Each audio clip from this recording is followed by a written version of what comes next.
Apparently, Joe Biden is going to run his presidential campaign not just from his basement, but on the issue of freedom. He's tested that out. His staff has tested that out. You know, freedom versus tyranny, freedom versus MAGA Republicans, extreme, radical MAGA Republicans. Joe Biden stands for freedom. Actually, Joe Biden stands for totalitarianism. There's not a damn thing he's done as president to promote freedom. In fact, I can't think of anything that man did as vice president or in the Senate for 412 years to promote freedom. As a matter of fact, Joe Biden is the last of the segregationists, the old segregationists. He likes to pretend he was part of the civil rights movement. He was part of the anti-civil rights movement. As soon as he stepped foot in the U.S. Senate, he befriended the most racist segregationists in the U.S. Senate, and they took him under his wing. How do we know this? Because the documents show us, the speeches and the votes show us. And what did he do? He opposed every attempt at integrating public schools, particularly in the inner cities, including in Wilmington. In fact, he opposed every attempt at integrating cities, period. Joe Biden was a full-throated segregationist and racist. And so he's always remaking himself into something that he's not, of course. So not only wasn't he a civil rights activist, he was also a plagiarist. That's how he got through law school. And, of course, he was a plagiarist even when he ran for president twice before, stealing the words of Robert F. Kennedy and Neil Kinnock and others, lying about his scholarship and his grades, and none of that has changed. The man lies continuously. So he's going to run on freedom, you see. Well, let's take a look at his record. First of all, how many unscripted press conferences has the great freedom leader had? Almost none. Why? Because in addition to unscripted press conferences, he won't allow an unscripted neurological examination from a truly objective, impartial, top-level doctor to take a look at what's going on up there. Not a lot, apparently. And you know what? We, the American people, have a right to demand of him, the First Lady, the media, and the Democrat Party to know, before there's a single vote cast in the Democrat primaries, certainly in the general election, what the mental health is of Joe Biden. It's not a joke. It's not a cliche. It's a reality. We have a 25th Amendment there. We shouldn't have to wait to figure out how to trigger the 25th Amendment to figure out if Joe Biden's capable of being president of the United States. That man has his finger right next to the nuclear button. We have a right to know as the American people. I thought he believed in freedom.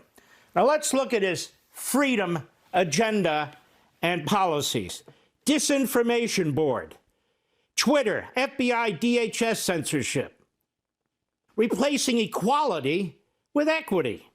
Very Marxist of him. Serial noncompliance with the Constitution. He rules by executive orders.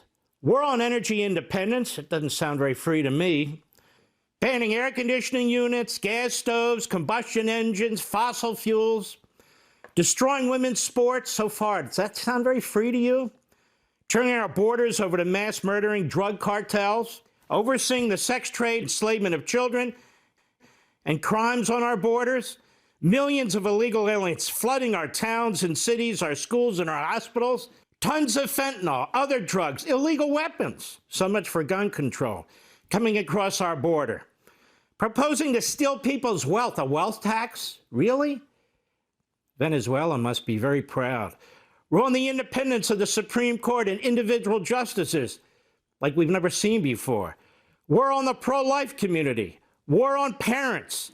Promotion of partial birth abortion right before birth. Joe Biden believes it's not a baby, it's a choice. Investigations of political opponents like former President Trump, who also happens to be the leading Republican candidate to run against him. That's right, sexualizing children, condoning sex changes without parental consent. You know what that sounds like to me? Sick. Perversion. Talks about book bannings by DeSantis and others in our schools. Joe, they're talking about taking pornography out of our schools. You support that? Apparently he doesn't. Teaching CRT, that is racism, to our children. That doesn't sound very free to me. Creating mountains of debt with massive borrowing and spending imposed on us, the next generation, future generations yet born. They won't be free. Pushing our nation into a debt crisis because he refuses to even negotiate with his ridiculous $7 trillion budget. He's created massive inflation on food, gas, everything. He believes in eliminating the single-family homes in the suburbs through HUD. He's expanded the IRS by 87,000 agents. That's to go after you. He opposes school choice at the behest of the thuggish teachers' unions. That's what Joe Biden believes freedom is. What else? Cato and the Fraser Institute look at Human Freedom Index in 2022. They look at the rule of law. They look at religion. They look at relationships, size of government, and so forth. And you know what they found? The United States has dropped seven nations. We're 23rd among nations now. 23rd among nations. Who's number one? Well, they say Switzerland, then New Zealand, Estonia, Denmark, Ireland, Sweden, Iceland, Finland, Netherlands. Tiny, tiny little countries. We used to be number one. Joe Biden's killing us. Heritage Foundation, economic freedom. We've dropped there too. Rank in the world, 25th. United States economic freedom score is 70.6. It scores 1.5 points lower than last year. Wow. Joe really believes in freedom, doesn't he? But there's even more. We call this the Constitution of the United States. Joe put his left hand on his Bible, his right hand in the air, and he swore to uphold it and to enforce our laws. Doing a very, very bad job, Joe. Let's take a look. Article 1, Section 1, right there, the first sentence. All legislative powers herein granted shall be vested in a Congress of the United States, which shall consist of a Senate and House of Representatives. Plain English. Even Joe should be able to comprehend that. So he comes in office. The first couple of days in office, he signs as many executive orders as Franklin Roosevelt, and since then, probably more. What else? Oh, look at this. We have Article 1, Section 8. To borrow money on the credit of the United States, that's Congress, not the executive, to establish a uniform rule of naturalization. To borrow money on the credit of the United States. So when Joe Biden issues an executive order that's $1 trillion in your money to redistribute to wealthier Americans to pay off their student loans, that violates the Constitution. Every executive order that he has signed that has a huge effect on the economic situation in this country is supposed to go through Congress, particularly if it involves money. Joe has ignored it left and right. To establish a uniform rule of naturalization, that's immigration. What has he done on immigration? Well, he's ignored every single law on the books, every single one. Article 2, Section 3, this involves the president himself. He shall take care that the laws be faithfully executed. Even say that when he's sworn in. I shall take care that the laws of the United States are faithfully executed, whether he likes them or not. Has he done that? I just said he hasn't. So that's 4 provisions of the United States Constitution that Joe Biden has violated. What else? He doesn't like the Bill of Rights. No, this former racist segregationist, plagiarist, he does not like the Bill of Rights. Here's the First Amendment. Congress shall make no law respecting an establishment of religion or prohibiting the free exercise thereof. Joe Biden, with his Democrats in Congress, have done everything they can to kneecap religious organizations and faiths with their secularist left-wing agenda. Abridging the freedom of speech. Oh, we know that he hates free speech. His FBI and DHS have worked with Twitter and the other internet organizations, and of course, he set up that board. Disinformation. In other words, if you disagree with the government. Of course, the Second Amendment, the part of the right of the people to keep and bear arms shall not be abridged. Joe has signed executive orders to try and abridge it. He goes on about attacking your right to bear arms. No other country in the world has exactly. And no other country in the world has a Bill of Rights or a First Amendment either. What about the Fourth Amendment? The right of the people to be secure in their persons, houses, papers, and effects against unreasonable searches and seizures.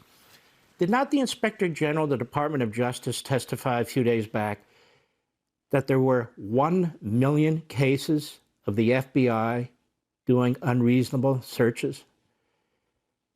1 million, we're rounding down.